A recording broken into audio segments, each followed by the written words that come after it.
Reno,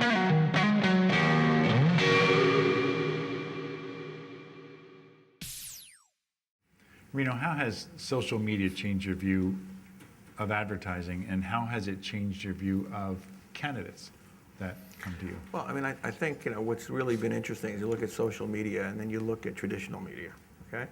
You look at a television business, social media has benefited the television business in a huge, huge amount of way. I mean, we used to have, we had ratings of award shows and so forth that were pretty much in a downward trajectory, okay? Even sports programming that was in a downward trajectory. And with social media now, what we have is that, a lot of these events are hitting record numbers, okay?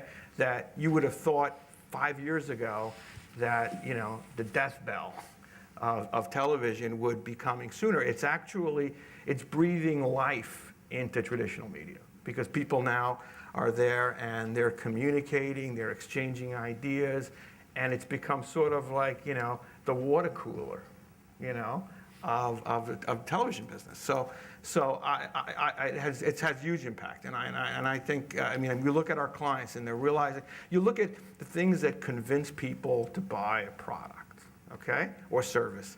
The strongest thing is word of mouth. Okay, you can advertise all you want. It all helps, but word of mouth, from your peers, has a dramatic impact. So I think what it's done to just the media business, I think social is probably one of the primary growth areas, I think, for advertising. Great. I really do. And has it changed your view of candidates? Are you looking for a different kind of candidate based on what you're seeing happening in social media? I think not because of social media. I think we're looking for candidates that, are just inquisitive, I mentioned a lot that there's so much data, but a lot of it is garbage, because people are not challenging it. They're just taking it at face value, or they're taking it and not asking, well, how was that data put together? Okay, is it self-reported data? Okay, what kind of questions did you ask? Who was in the panel? I want people that are willing to challenge that, because or else you can go down past, particularly on, my area is to invest clients' money.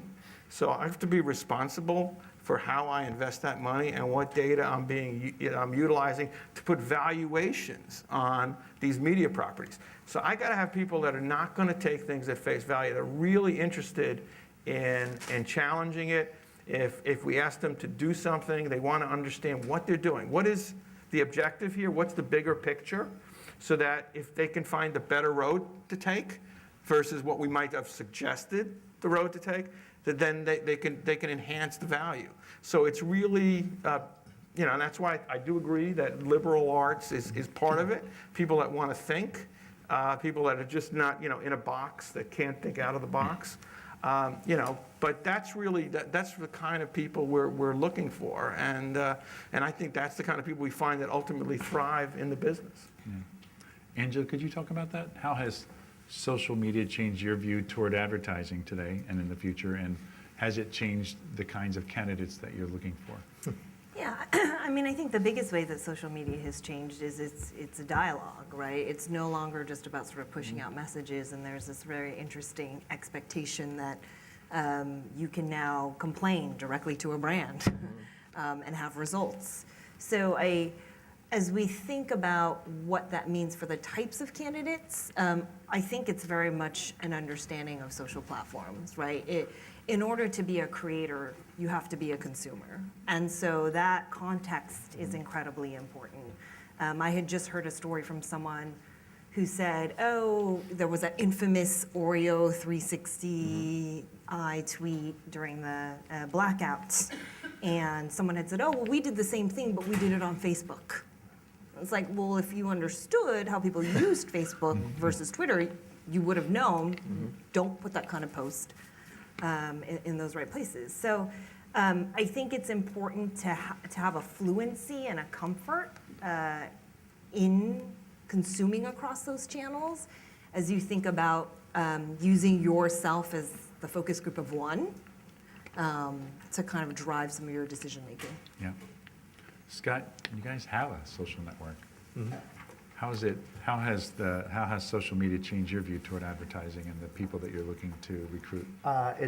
It's significant. So I wouldn't say it's specifically around just the way we recruit, but certainly an understanding of the importance of the social fabric and community aspect, and frankly, the word of mouth component that Rena touched on. I mean, that social really does create that digital word of mouth experience, right? And folks who recognize what the impact of that is are as or more important than folks who just know like a certain social platform particularly well. Yeah. But yeah, I mean, I don't think there's a major kind of media property vendor agency who's not looking at social in a very material way. And I don't just mean a singular website. I mean like how social continues to feed as the backbone of what people are doing digitally. Great. So if you were a student in the audience and you had 2 years to graduate, if you could say, stop the train and there's certain things you must focus on over the next 2 years if you want to get a job with me, Angela, how would you counsel the students today? So I would break it down into 3 areas. User experience and design, I've kind of put and lumped together as one. Design, not just because you have to have an eye for design, but how do you design experiences and how do you think about the consumer sitting at the center of those?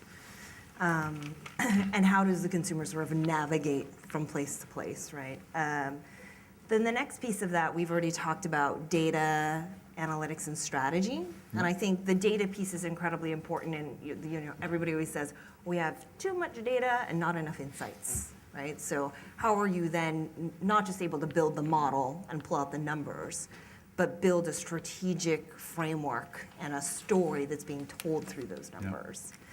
And then technology, because I think everyone should have some understanding or exposure to how these game-changing products in our lives are being made.